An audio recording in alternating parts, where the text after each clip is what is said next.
Europe's cracks are now out in the open and turning explosive.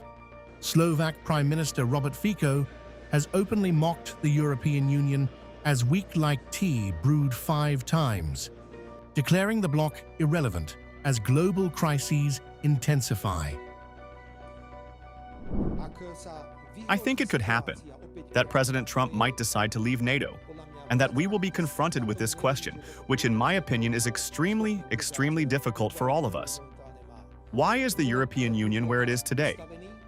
This is also something that Kaja Kallas and others sometimes get upset with me about when I say that we are weak, like tea that has been brewed 5 times. No one talks to us. Fico didn't stop there.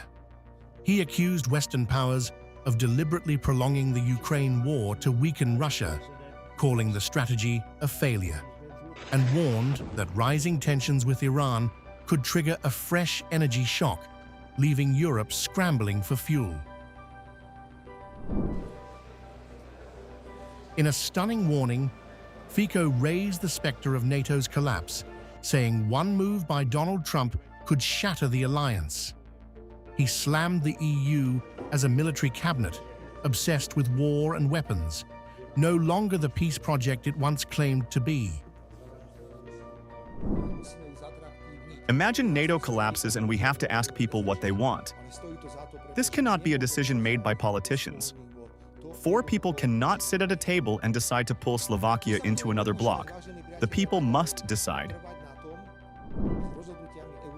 I think it could happen, that President Trump might decide to leave NATO, and that we will be confronted with this question, which in my opinion is extremely difficult for all of us.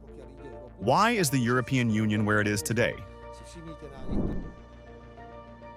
Meanwhile, Hungary's strongman leader, Viktor Orbán, turned up the heat, accusing the EU of dragging out the Ukraine war for profit and vowing to keep Hungary out of what he called a dangerous conflict.